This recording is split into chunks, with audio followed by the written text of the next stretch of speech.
All right, welcome to Unit 11 today. We're going to be dealing with contracts. If you can think back, we talked about agency. We talked about how we created the agency by using those listing agreements and the buyer's agency agreements. Well, now we've actually got to talk about the contract, because real estate is nothing but a bunch of contracts. And as a professional, you guys need to understand your contracts. We won't go over them in here. Everybody in the state of Indiana uses the same contracts.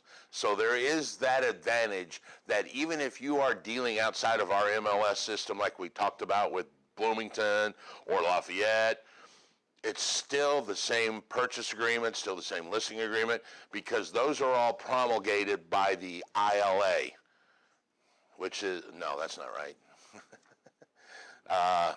Yeah, the IAR. What the hell's the ILA?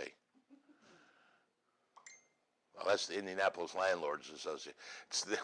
It's the IAR, the Indianapolis Association of Realtors, all right? So we all use the same contracts. One of the funny things that I've heard, it's not funny, a beginning agent was asking what's the best thing that they could do to become successful. And of the 20 responses, 4 or 5 of them said the same thing: know your contracts. Understand your contracts. They change. So just because you know what it said 8 months ago doesn't necessarily mean is what it says now. So we're going to talk about all of the contracts and the parties and what they're involved. We're going to talk about the elements of a contract. These are the things that are inherent to all contracts. We're going to talk about written contracts and oral contracts and the difference in real estate and all of these. So any questions before we begin on the contracts?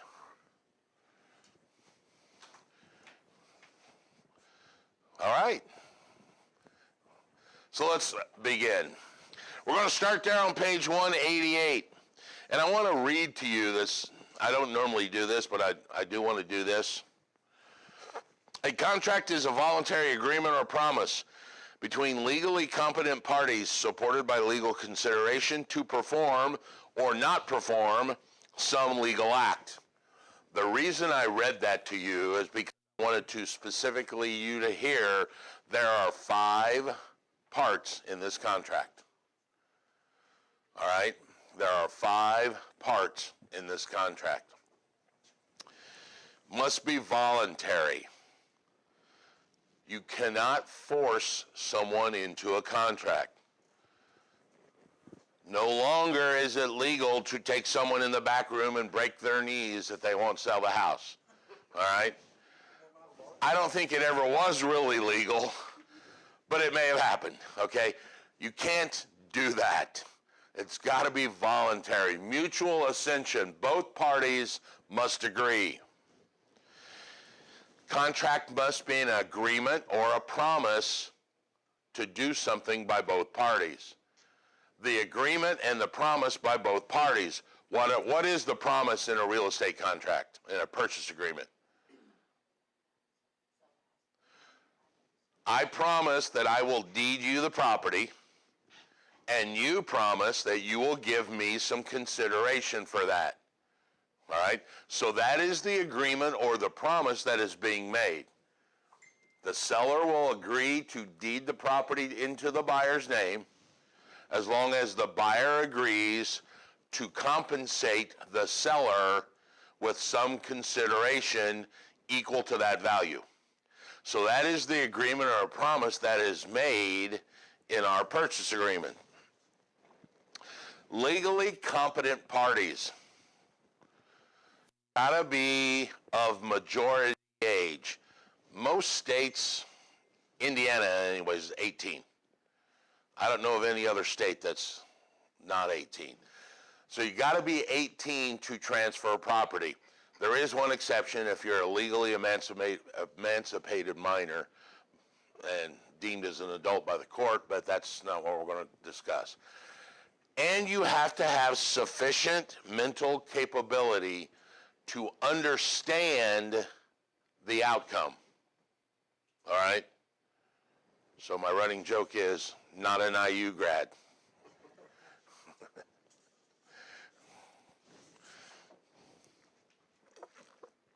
My wife's from IU, I'm from Purdue.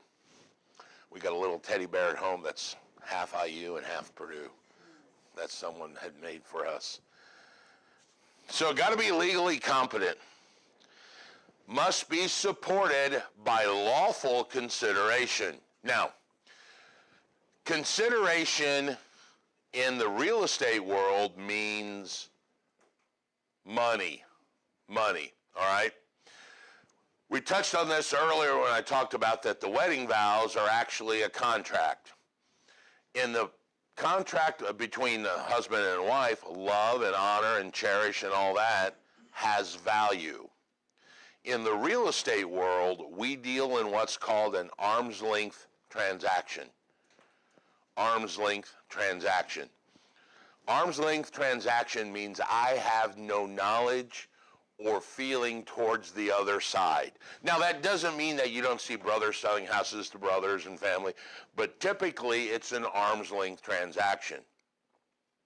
And for an arm's length transaction, love, honor, and cherish has no value. So when we say consideration, we mean money. And you cannot charge money for love. That's a whole separate crime. Okay?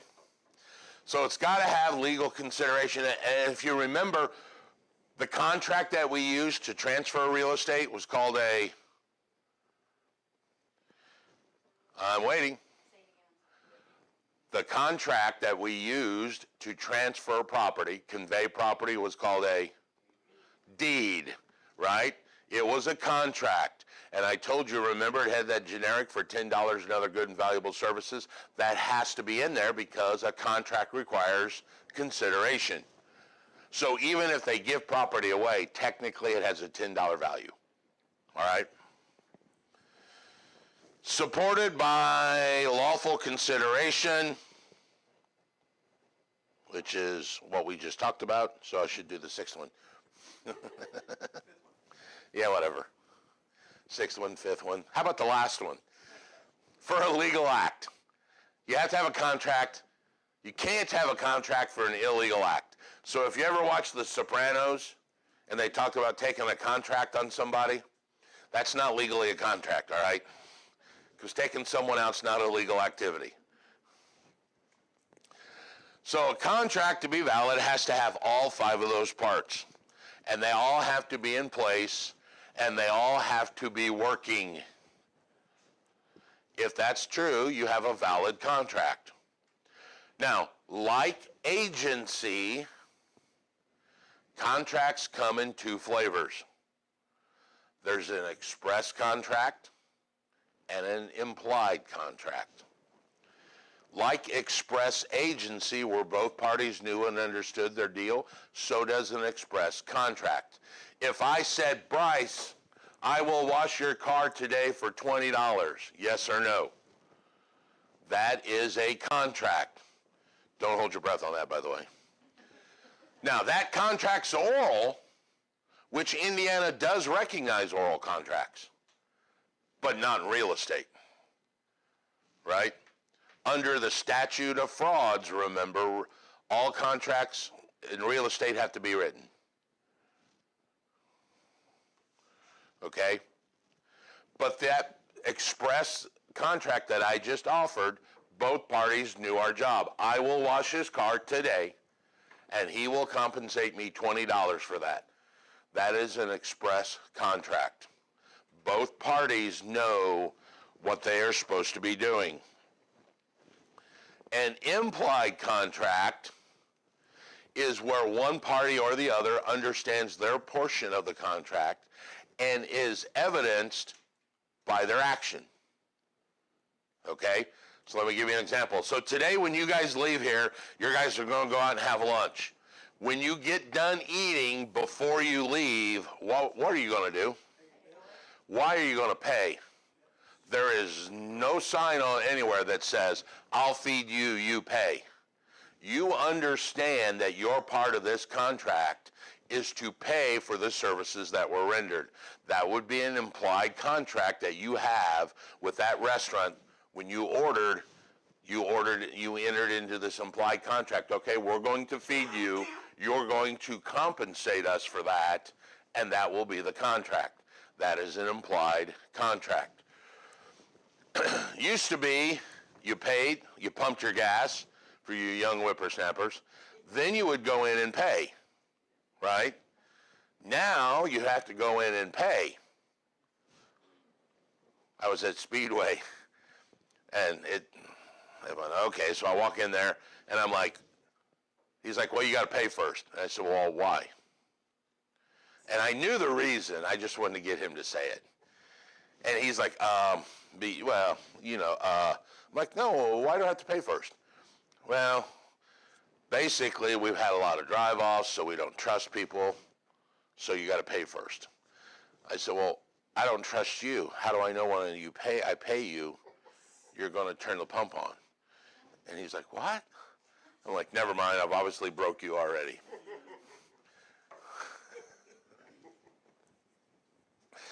So express, both parties know. Implied, one party or the other understands, and it's evidenced by their action, like paying. You knew your part, you did it without somebody actually having to explain it to you.